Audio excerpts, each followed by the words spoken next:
Shabbat Tov, Sefer Shemot, Parashat Shemot. Il y avait une fois, il y avait un chien à Rome qui était très intelligent et qui se mettait comme ça à côté du boulanger. Il avait très faim. Il voulait manger. Une narpania, un petit trala, un morceau de gâteau. Mais le problème, c'est que le boulanger, il est à côté, il surveille, il y a le chien.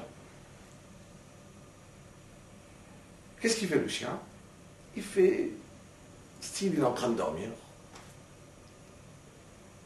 Et donc à ce moment-là, le boulanger, il est tranquille, il commence à travailler, il ne prête pas attention au chien. C'est bon, le chien il dort.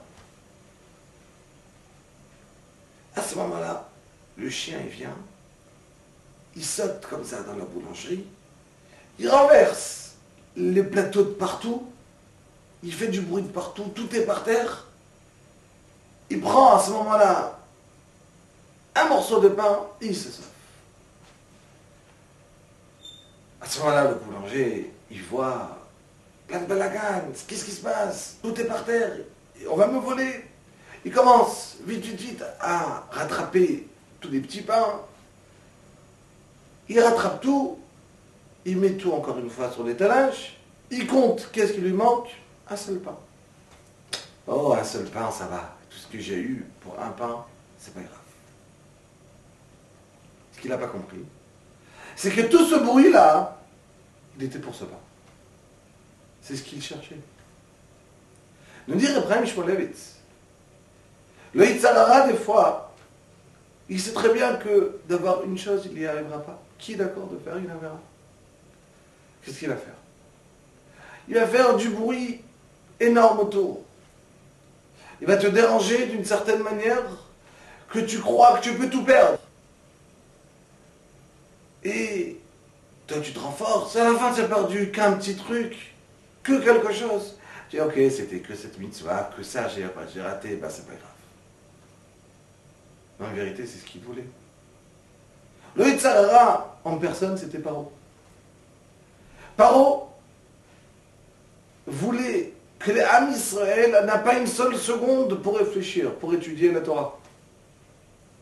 Qu'est-ce qu'il a inventé? Tichbad avoda al anashim, ils vont partir travailler sans qu'ils aient le temps de réfléchir. On travaille du matin au soir. Pas le temps de penser à soi-même. Qu'on ait l'impression qu'on est là pour travailler.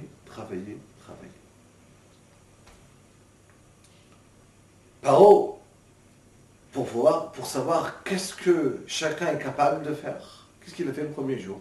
Il est venu. Il s'est mis au travail lui-même. Tout le monde a vu Paro, ils se sont dit, Paro il travaille, le roi il travaille. Viens Paro, je vais t'aider. Il leur a dit, ok, travaillez-moi une journée avec moi et je vous payerai. Ils sont venus, ils se sont mis à travailler toute la journée. À la fin, il leur a dit, à ses gardes, comptez le quota de chacun, qu'est-ce qu'ils ont fait aujourd'hui, et chaque jour, ils vont être obligés de faire la même chose.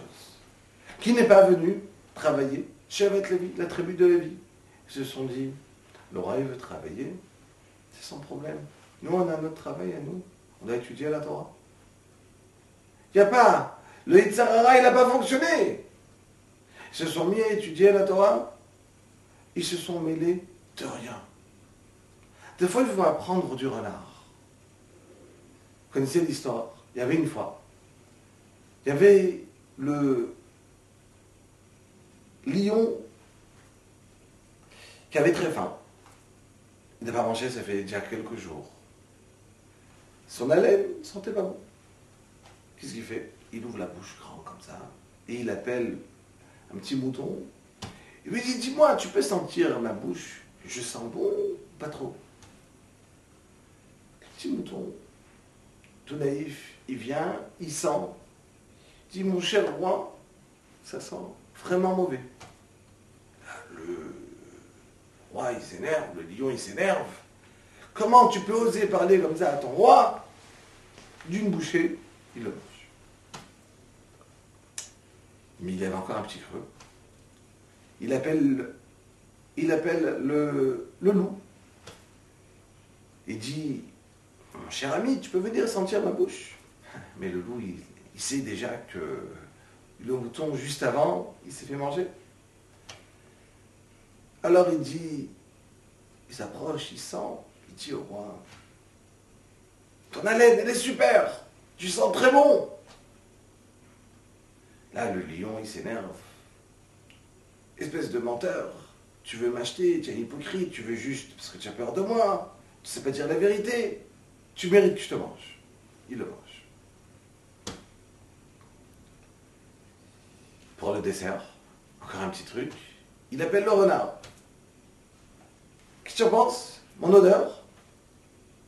Le renard, il sait très bien que s'il va dire que ça sent bon, il va être mangé. S'il va dire que ça sent pas bon, il va être mangé. Il s'approche, il essaie de sentir, il dit au lion, excuse-moi, je suis enrhumé, je s'en va. Des fois, tout simplement, il faut montrer au Yetzer Hara qu'on est en dehors de ces histoires.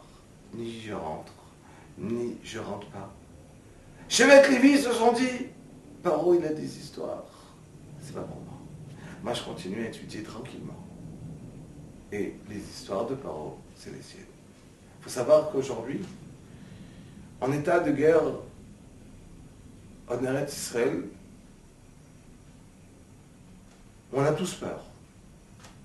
Notre seule arme, elle est de se renforcer dans l'étude de la Torah.